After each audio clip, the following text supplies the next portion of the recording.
far reaches of the Milky Way galaxy, it's Retro Nerd Girl with a film review for you.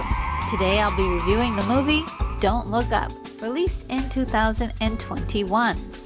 Starring Leonardo DiCaprio, Jennifer Lawrence, and Meryl Streep. Directed by Adam McKay. Don't Look Up has been one of the most talked about and most watched films in December of 2021 and January 2022. If you haven't seen it yet, I urge you to do so before watching this video because I am going to spoil the heck out of it. And if you don't mind spoilers, keep on watching. I will start out by saying that I heard a lot of scathing reviews for this film. I mean, really some hateful stuff. And then on the other hand, I actually heard high praises for it. So it had me intrigued. I had to see this for myself. And although I have some technical criticisms about the film, I really had a good time with this one. I couldn't stop laughing at the subject matter. And this is usually a subject matter that I would be seriously disturbed about. So, this is something that I didn't think I would enjoy at all. But I thought it was awkwardly delightful, hilariously poking fun at an exaggerated version of real life. And I have to say, this is an exaggerated version of real life. This movie does not depict real life.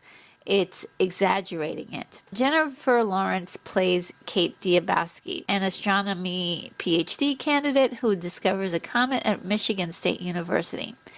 After alerting Professor Dr. Randall Mindy of the comet and celebrating it, the team discovers that the comet is headed directly towards the Earth in an extinction-level event in 6 months. So 6 months is quite enough time to start to put together a plan, but it all goes awry. So as to the real threat of comets or asteroids of that size hitting the Earth, scientists say that we're in the clear for another 100 years or more. NASA has a similar plan as the ones proposed in the film to hit the asteroid with a high-impact object to change the trajectory. This could potentially all happen with the public never even knowing about it. Even if a large meteor of the size described in the movie would hit the planet, it would not be as simple as lights out, everybody's gone, as it's shown in the film. The impact of the surrounding area would be leveled, but the rest of the world would be affected by the dust created from the impact, floating into the air and covering the sun, and a drastic cooling of the planet within a few months and years ahead would happen. Now, surely humans could be quite resourceful to figure out how to survive something like that, but it would be devastating. Billions of lives would definitely be lost. The filmmakers have blatantly said to us, though, that this film is not about comets at all. What? But it's an allegory for climate change and the threat of global warming. When watching the film, you don't necessarily see the climate change as an obvious message.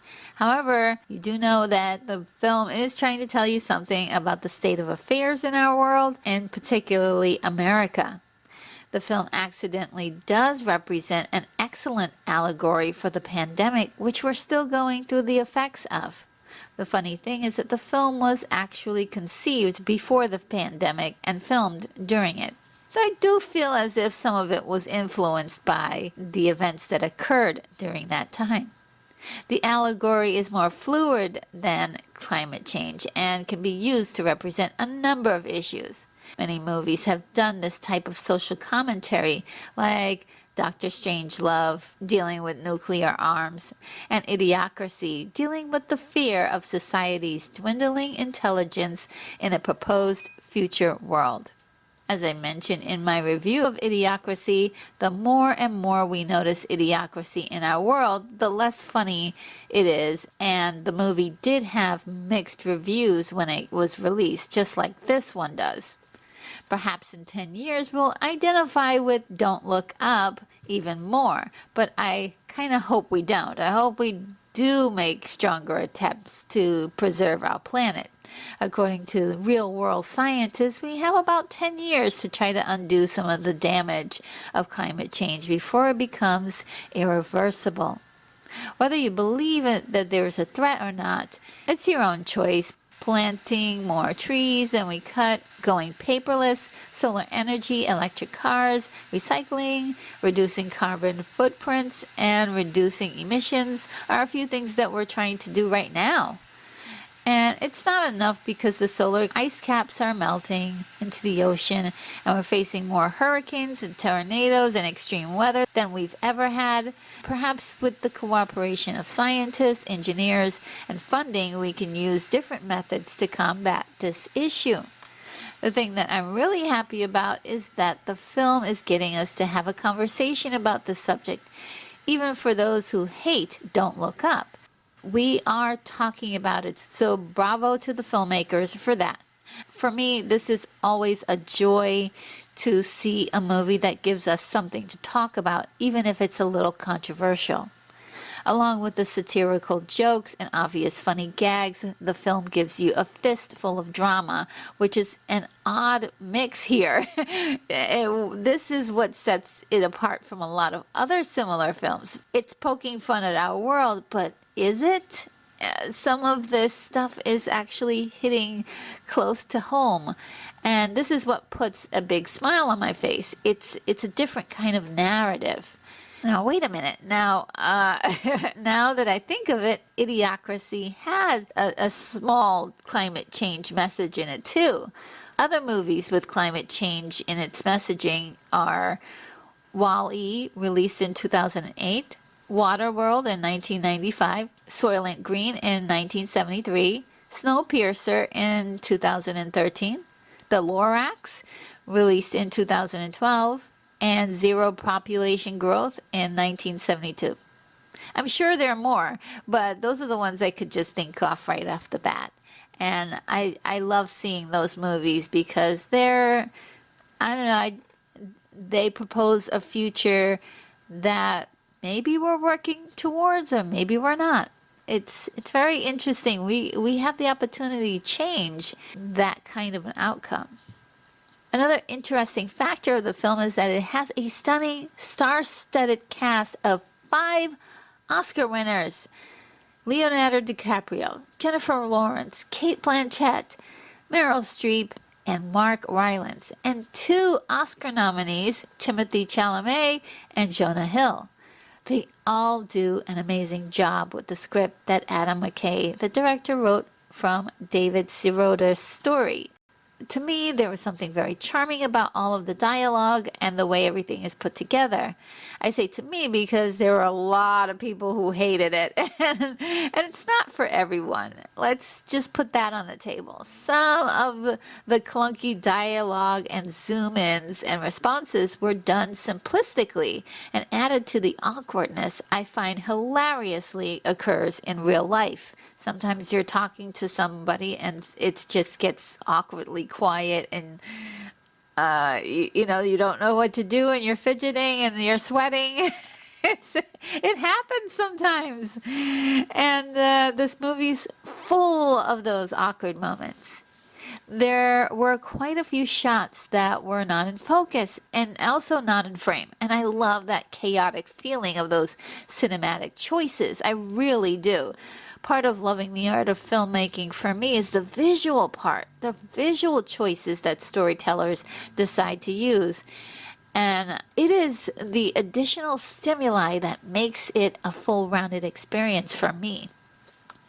Now, I do want to talk about the characters because there was so much conversation and even debate about the ham-fisted message in the movie and not a whole lot of talk about this squad of characters who are genuinely fascinating. The focus of the movie shares screen time between the smart and rebellious Kate Diabasky and Dr. Randall Mindy, the family man who endures his moral downfall while trying to save the world. Leonardo DiCaprio plays the doctor in a way I've never seen him on screen before. He's a very meek, understated, soft-spoken character with an addiction to medical drugs for his chronic anxiety. It's a real situation. A lot of people need medication in order to deal with everyday life. That is real, but it's exaggerated in the film. There is something very sweet and naive about him that was relatable. Kate, on the other hand, has no time for BS and immediately loses her cool with the media and the public. But Randall tries to play the game until he finally realizes that everyone is on their own agenda and not interested in doing what he believes to be the right thing. Jennifer Lawrence came out of retirement for this film, and she proves what a strong actress she is. She dives into her character's frustration with knowing that she knows about the impact and feeling so helpless against a world that doesn't seem to appreciate what she's doing or even believe what she's telling them. And many climate change scientists have said how much they appreciate this film because it accurately describes their efforts to get the media and politicians to acknowledge their data. The film provides that sense of desperation in these two scientists who are just freaking out, literally screaming and yelling into the camera, looking directly at us, the audience, breaking the fourth wall. We are gonna die if we don't do something about it now. It's hilarious, funny, and it's also fascinating to me. A lot of critics and reviewers have said that the screaming feels as if the characters are screaming at the audience and maybe even over preaching to the choir. And I could see that because I felt as if it was more character building for us to know more about these characters. Randall and Kate are acting appropriately. This is how you would respond if you were trying to get the word out and tell people about something and you weren't heard. You would start yelling, and a lot of people do. So yeah, I mean, these two people have reached their limit as to how much they're able to pretend that everything is going to be okay. And it makes me think of the movie Network with the line, "I'm mad as hell and I'm not going to take it anymore." This makes sense because Leonardo said that this was his inspiration for Randall's on-air blowout, and I think it was brilliant. It was wonderful. And I remember that there was a time in the 1980s and the 1990s when there was a serious concern about nuclear doomsday. And I myself had horrible, horrible nightmares, very similar to the ones that Sarah Connor in T2 did. And my God, they were horrible. What can a person like myself do when something like that is in the hands of world leaders? And I personally think that I've learned to live with the bomb, so to speak, and the fact that I don't really obsess about it anymore. But it doesn't mean that the problem is not there. I've just learned how to deal with it differently. Maybe even ignore that the problem exists, and maybe it'll go away.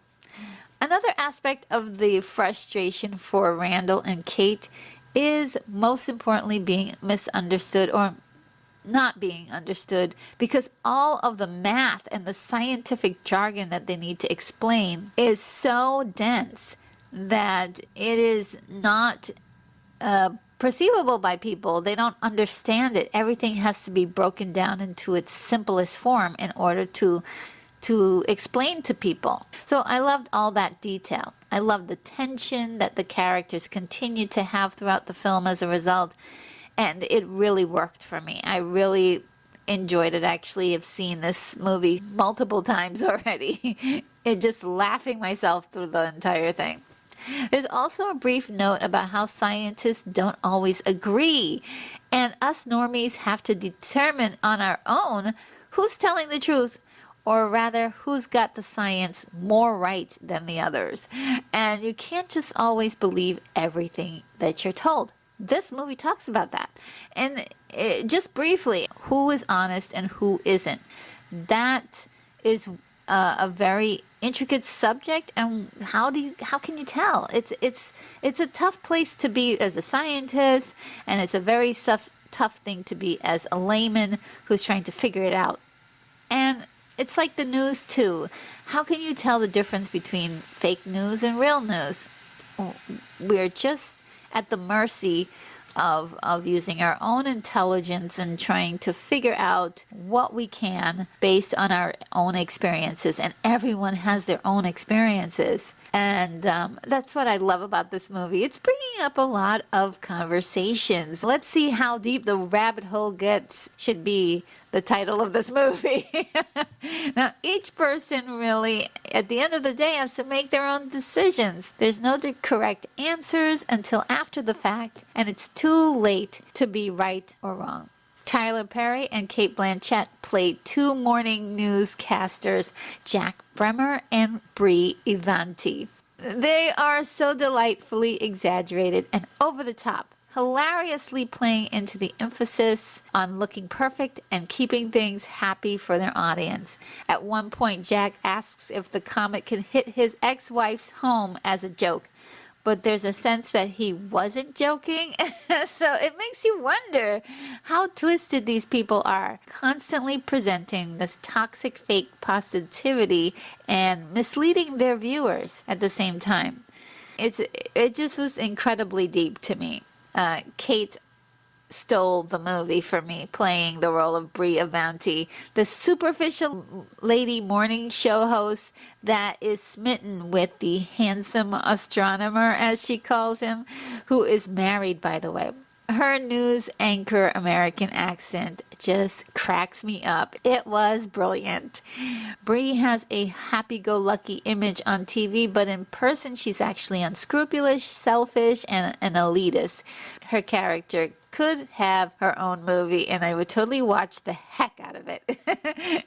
Her grandfather invented the flash freezing process, so she grew up ultra rich. She has 3 master's degrees, twice divorced. One of her husbands was a sport fisherman, and the other one was the Secretary of State. She said that she slept with 2 former presidents. She speaks 4 languages and owns 2 Monets. What a fascinating creature. She actively pursues Randall, and he easily succumbs without any protest at all.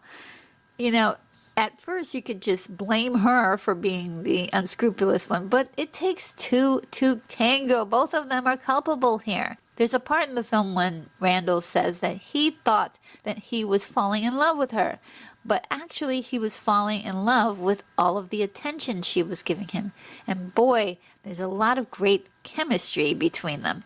And maybe that's because Leonardo and Kate played lovers previously in Aviator, released in 2004, where she won an Oscar for playing Katharine Hepburn. She's truly mesmerizing in this. Rob Morgan plays Teddy Oglethorpe, the head of the Planetary Defense Coordination Office at NASA. He acts as a support to Kate and Randall to connect them to government and the media. Rob plays Teddy pretty straight on. When the other characters lose their cool, Teddy stays stoic amidst the chaos. The film really needed him as an anchor, and when he's on screen, you felt like you were actually watching a documentary or a biopic. He's really good in this. Meryl Streep plays President Orlean, who, according to the director, is neither a Republican or a Democrat. In fact, she was an exaggerated amalgamation of former President Donald Trump and Hillary Clinton. Meryl, however, did want the character to look like a Republican. However, the filmmakers have no love for either party because, according to them, both parties have done very little towards climate change. President Orlean is a lot like Brie if she made a career in politics. They are both focused on looking as hot as possible, driven by sex and sex appeal, seeking ways to keep their constituents happy under a very false pretense of security. President Orlean mentions in the film that you can't go around saying that there's a 100% chance that everyone is going to die because it would cause a panic. And the President of the United States is supposed to make everyone feel safe. What we should also consider, which is a very interesting tidbit about her character is that she mentions that there are many earth-threatening meetings that she has seen during her tenure, such as the economic collapse, loose nukes, car exhaust killing the atmosphere, and rogue AI. We can see how much she's completely jaded at yet another dire situation. It's no big whoop for her to shrug this off. They've survived all the other near misses, right? Initially, she ignores the comment. When her approval rating is in jeopardy because of a scandal, she finally concedes to do the right thing, only as a distraction. Her motives are completely self-motivated, and she still doesn't believe that there's any real danger. Just as she's about to save Earth, she succumbs to greed, presented by one of her campaign mega donors, the tech mogul Peter Isherwell, played brilliantly by Mark Rylance. He convinces the president to abort the mission mid-mission in order to mine the comet for minerals. It doesn't go well, and it leads to the destruction of the planet. Peter Isherwell is an exaggerated amalgamation of Steve Jobs, Elon Musk, and Jeff Bezos, with a hint of Joe Biden. It's an interesting group, but he doesn't emulate them. Peter is his own special complex character. He pays top dollar for the best teams, and he trusts all of his analysts completely, so he's unable to deal with anyone questioning him. He got extremely upset when Random called him a businessman.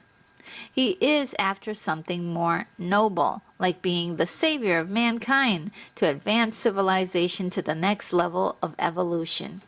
So ultimately in this film, politics is corrupted by greed, and mega-rich billionaires are ruled by leaving their mark for posterity, which leaves the average person better for their success or a victim of their failures.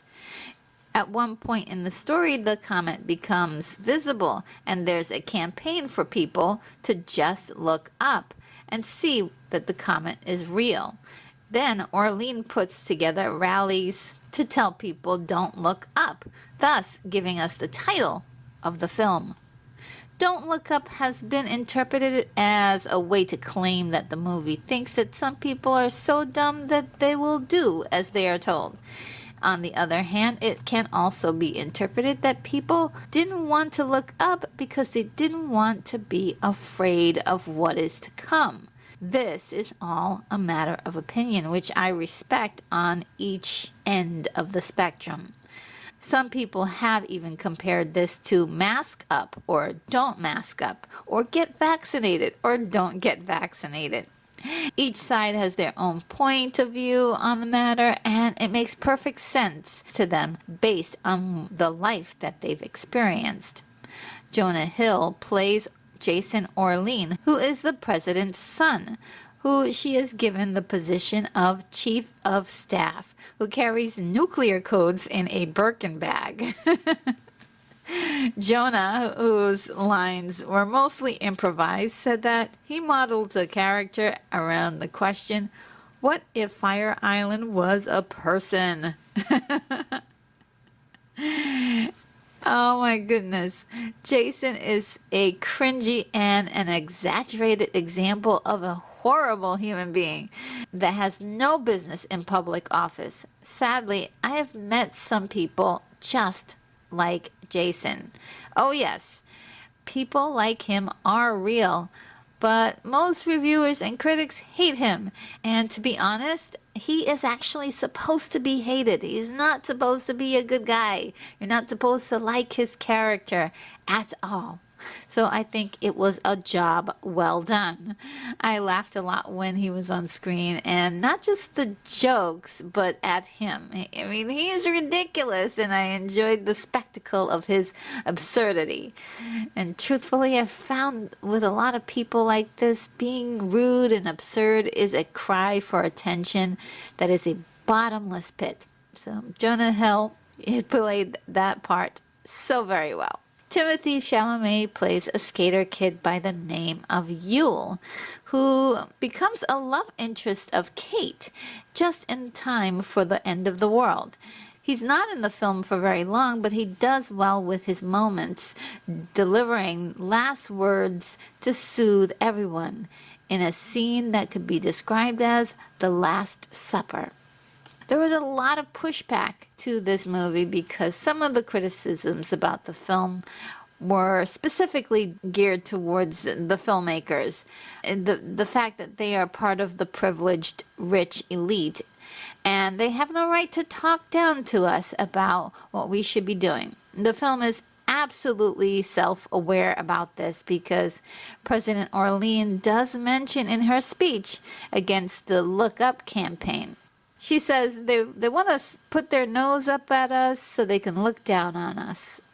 And basically she's saying exactly what the audience is saying about the filmmakers making such a film like this. And I think, again, that it's hilarious. It's poking fun at itself.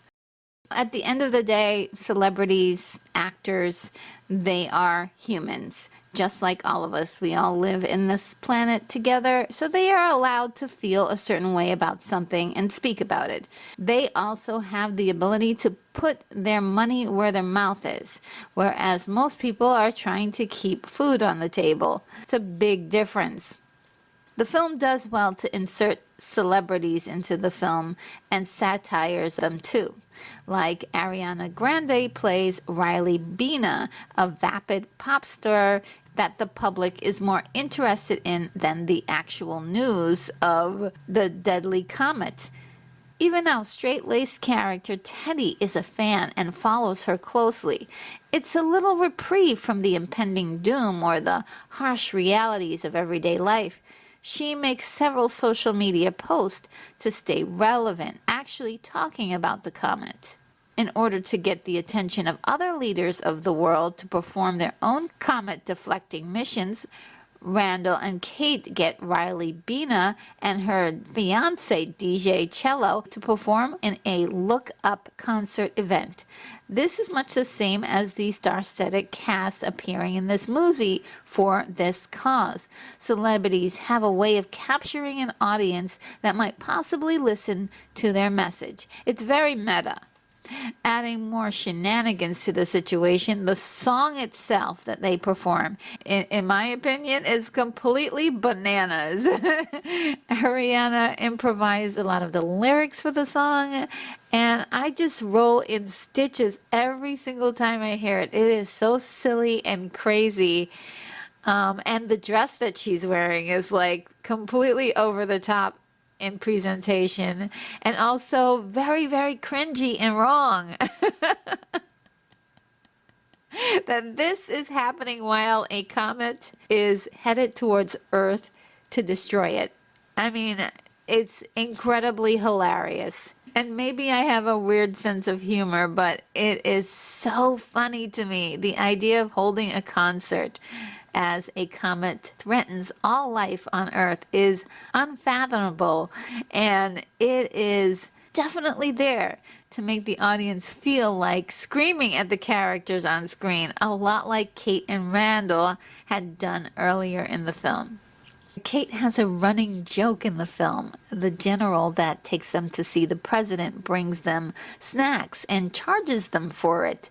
However, later on in the story, Kate discovers that the snacks were free. And he just kind of scammed them out of a few dollars. So as with anyone that this would happen to, even though she's dealing with the end of the world, her mind is perplexed as to why a decorated general would scam them out of $40. And I just love that. This is how the human mind works. It searches for any little thing to distract it from the impending doom of whatever is happening. Like sometimes if I'm nervous about something, I will do something silly just to get my mind off of it for a few moments. It's very, very interesting, and I love that little detail. I know a lot of people didn't appreciate that, but I did. Now, the main character arc in the film is given to Randall. Isherwell tells Randall that his algorithm has predicted to a 96.7 accuracy that Randall will die alone. The algorithm was wrong, and I do believe that Randall changed his fate by finally refuting fame and the passive role. After being so frustrated and lost, he cracks up under the pressure, knowing that the world is going to end. This explosion of emotion was so beautiful, chaotic, and actually for me, it was satisfying. I loved it. Everything I'm saying is a matter of opinion, because I know it didn't hit with everyone the same way. Now, the culmination of all of this story leads up to the Last Supper, where Randall connects with his wife, June Mindy, played by Melanie Lynskey, in Michigan. They are joined by Kate, Yule, Teddy, and Randall's 2 adult sons. This is a beautiful moment in the film that really pulls everything together, where he realizes that through his adventures being among his friends and family and doing something so mundane as eating dinner is what life is really all about. So he says very poignantly, we really did have it all. And to be honest, this really hit home for me because I've pretty much been isolated between home and work for the last 2 years of this pandemic, and I would really love nothing more than to see my friends and family just once. And it seems, and I really hope not just once though, many, many times, but I miss them so much. So sometimes in the search for fame, money, adventure, not the things I'm doing, but in this particular story, when it all comes down to it, whatever it is that we're doing, the connection to people is what means the most. It is what is comforting and the most meaningful. The final cherry on top was the music. I loved the music. It's kind of a mix-up of different tones, and it's a little wild and simplistic. I mean, sometimes it just sounds like like someone's just hitting the keyboard randomly. It also has a lot of big jazzy horns that are dramatically upbeat and fun. When I hear it, I think Las Vegas in the 1940s. It's very ironic for a dark comedy like this that ends with the world's destruction to have this really upbeat kind of music. Again, just enjoyed it, loved it, and it puts a big smile on my face. Now, my final thoughts. As you can hear, adore this film. I watched it several times already to make sure, though, that I did love it. And although it's not perfect by a long mile, and I would have some, critical suggestions here and there, things that could be expounded upon. There are so many plot holes and vortexes that really needed some TLC, but I enjoyed this so very much. I guess I could classify this as a guilty pleasure because, it is very controversial. Some people love it, some people don't. But to me, it's like I almost feel guilty for liking it as much as I do. I really do feel that way, and it's the first time I've seen a disaster movie that left me in a good mood afterwards, and that was enjoyable for me. Each to their own, because it didn't do that for everyone. And hey, it gave me a lot of amazing laughs during a pretty rough time in the beginning of 2022. So that is how I feel about Don't Look Up. My rating is an 8.5. Well, that sums up my review. I hoped you liked it, and if you did, I've got over 100 of these videos, so go on and browse the channel to see more reviews from me like this. Subscribe if you haven't done so already, and hit the bell icon to be the very first to be notified of my next video. I want to take this moment to recognize my amazing, wonderful, and incredibly awesome Patreon supporters who are responsible for helping me produce this video. We wouldn't be seeing this video without their help. So many thanks to these incredible movie lovers for their support. You too can be on this list by heading over to Patreon and getting a bit of behind the scenes stuff that you don't get from me on YouTube. This is Retro Nerd Girl signing off. Take care, movie lovers. I'm off to my next review.